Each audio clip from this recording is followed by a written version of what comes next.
Assalamualaikum warahmatullahi wabarakatuh.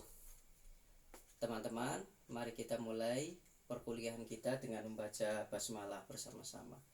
Bismillahirrahmanirrahim. Baiklah teman-teman, pada pertemuan kita yang keempat ini kita akan berbicara tentang manajemen SDM dan manajemen sarana dan prasarana di lembaga PAUD. Namun untuk manajemen SDM nanti silahkan teman-teman bisa mengkajinya sendiri dengan membaca buku saya yang berjudul Dasar-Dasar Manajemen PAUD. Nah, di pertemuan ini saya akan memfokuskan pada manajemen sarana dan prasarana. Nah, sebelum kita berbicara panjang lebar tentang manajemen sarana dan prasarana, saya ingin menegaskan kepada teman-teman bahwa sarana maupun prasarana ini sama-sama memiliki fungsi sebagai alat penunjang. Ini juga memiliki fungsi sebagai alat penunjang. Karena manajemen sarpras di PAUD, maka sarana dan prasarana ini sama-sama berkedudukan sebagai alat penunjang dalam penyelenggaraan layanan PAUD. Namun sebagai alat penunjang mereka pada dasarnya berbeda, dan meskipun berbeda mereka satu sama lain itu saling kait mengait, satu sama lain itu saling melengkapi. Nah, jika sarana itu berbeda dengan prasarana, sebenarnya apa sih sarana itu? Lalu apa sih prasarana itu? Nah, ini kata kuncinya adalah pada kata digoyang. Nah, sarana adalah alat yang bisa digoyang. Prasarana alat yang tidak bisa digoyang.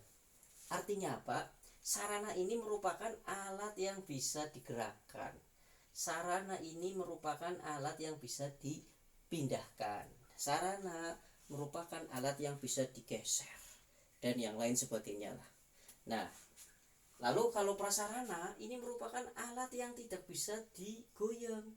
Artinya prasarana ini merupakan alat yang tidak bisa digerakkan, tidak bisa dipindah. Nah, jika seperti itu berarti contoh sarana sebagai alat yang bisa digerakkan dan bisa dipindah itu adalah papan tulis.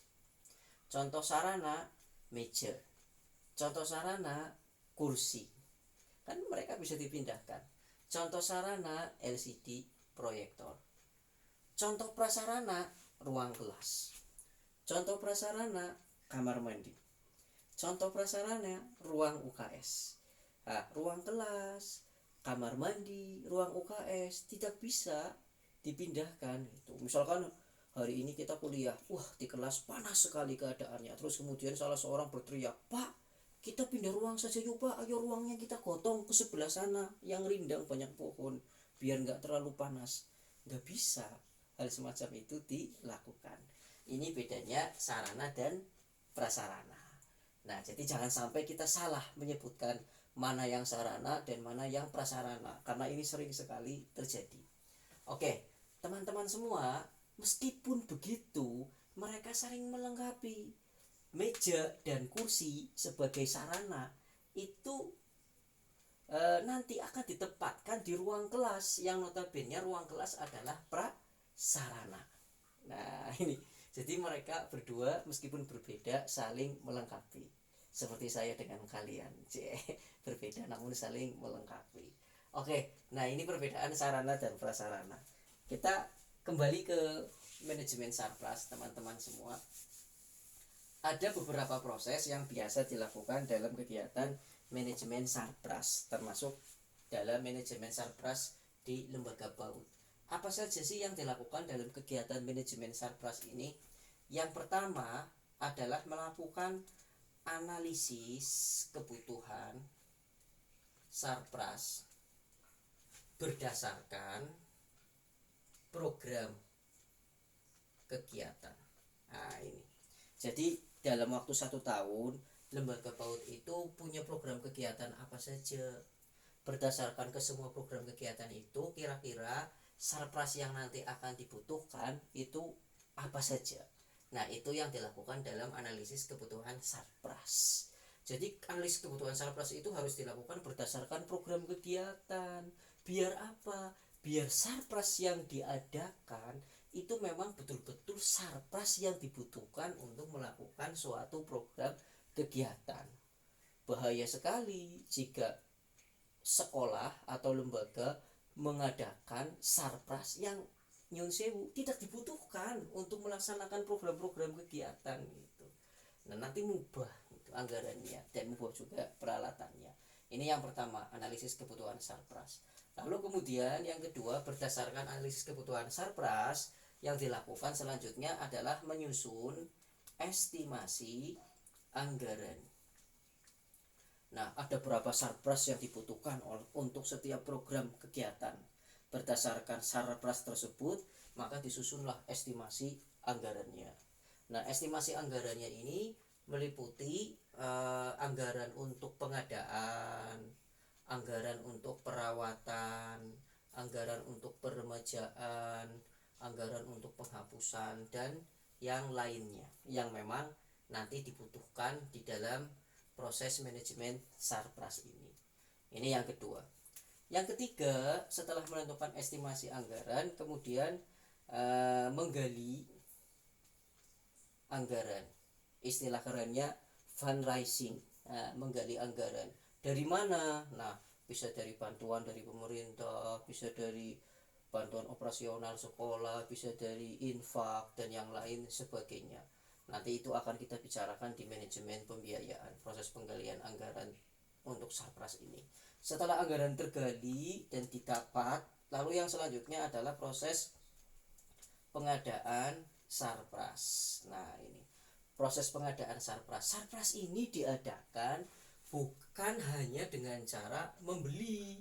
Nah, sarpras ini juga bisa diadakan dengan cara kita menyewa. Nah, itu jadi nggak harus beli, kita juga bisa nyewa. Nah, ini pengadaan sarpras. Lalu yang kelima, setelah sarpras itu ada di lembaga, yang selanjutnya dilakukan inventarisasi.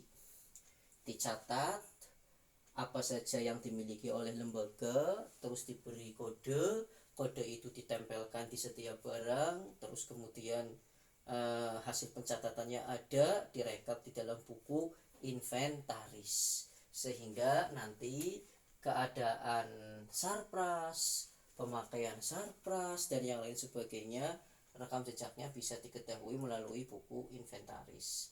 Lalu kemudian yang keenam, nah, setelah dilakukan inventarisir, jangan lupa sarpras ini juga harus dirawat.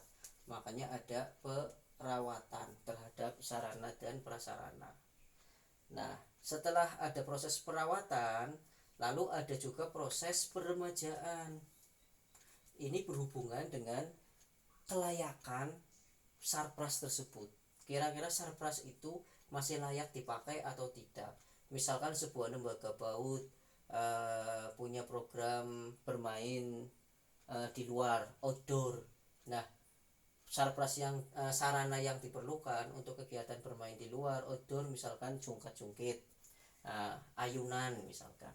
Terus kemudian diadakanlah ayunan itu, ayunan sudah diinventarisir, terus kemudian ayunan itu harus dirawat. Nah, kemudian selain ayunan itu harus dirawat, ayunan itu harus juga dilakukan peremajaan, kelayakan. Kira-kira dalam jangka waktu 1 bulan setelah dibeli, 2 bulan setelah dibeli, setengah tahun setelah dibeli, 1 tahun setelah dibeli, ayunan itu masih layak dipakai atau tidak. Jika masih layak dipakai, maka terus menerus dirawat. Jika ternyata sudah tidak layak dipakai, maka yang ke-8 dalam manajemen sarpras yang dilakukan adalah penghapusan sarpras. Dengan cara apa sarpras itu dihapus? Bisa dengan cara menggudangkan, ditaruh di gudang, menggudangkan. Bisa dengan cara dijual. Bisa dengan cara dihancurkan. Kenapa kok harus digudangkan? Barangkali suatu saat bisa diperlukan kembali untuk kepentingan yang lain. Mengapa kemudian harus dijual? Nah ya lumayan, nanti penjualan surplusnya bisa digunakan untuk menggali dan mengumpulkan anggaran belanja surplus berikutnya.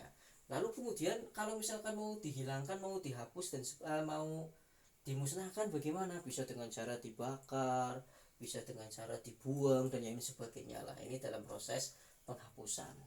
Jadi ternyata teman-teman, ketika kita mengelola sebuah lembaga, termasuk lembaga PAUD, nah surplus yang ada di dalamnya juga harus ikut dikelola dengan baik pula dengan melakukan sekumpulan kegiatan ini. Nah, ini. Oke, kira-kira itu yang bisa saya sampaikan untuk pertemuan kita hari ini. Mudah-mudahan bermanfaat. Jangan lupa bukunya dibaca, baca bagian manajemen SDM. Saya kira itu. Kita akhiri pertemuan kita dengan membaca hamdalah bersama-sama. Alhamdulillahirabbil alamin. Saya mohon maaf atas segala kekurangan dan kesalahan. Kita akhiri, wabillahi taufiq wal hidayah. Wassalamualaikum warahmatullahi wabarakatuh.